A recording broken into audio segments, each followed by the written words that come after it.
Dans la vallée du fleuve jaune, dans la vallée de l'Indus, entre le Tigre et l'Euphrate, à Ur, à Uruk, à Mari, à Ebla, à Akkad, à Lagash, dans le pays de Summer, dans la vallée du Nil, en Égypte, en Anatolie, à Cataliocouk ou à Jéricho.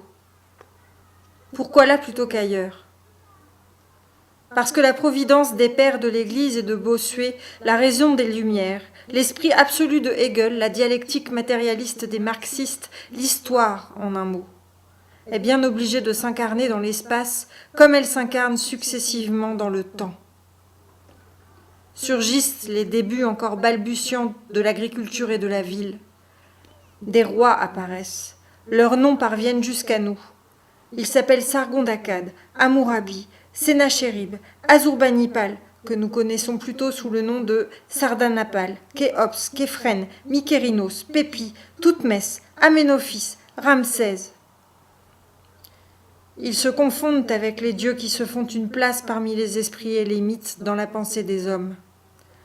Ils se marient entre eux. Ils cultivent l'hérédité.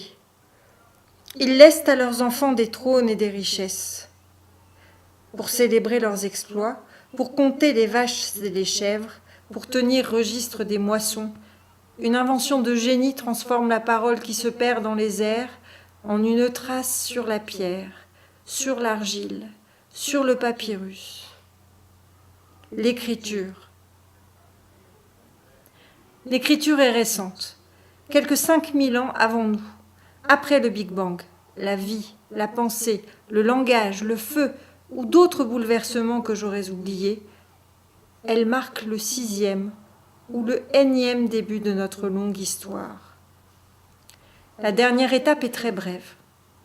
Qu'est-ce que 5000 ans au regard des 2 ou 3 000 ans des hommes, des quelques millions ou dizaines de millions d'années des primates ou des vertébrés, des 3 milliards et demi d'années de vie, des 5 milliards d'années de notre système solaire, des 13 milliards 700 millions d'années de l'univers avant nous ? Moins sans doute que la vie ou la pensée. Mais avec brutalité et puissance, l'écriture change le cours des choses, accélère le rythme des changements longtemps restés si lents, ouvre aux esprits éblouis une carrière presque sans bornes, fonde l'histoire qu'elle relate et préserve, nous transmet les rêves, les craintes, les attentes des civilisations disparues.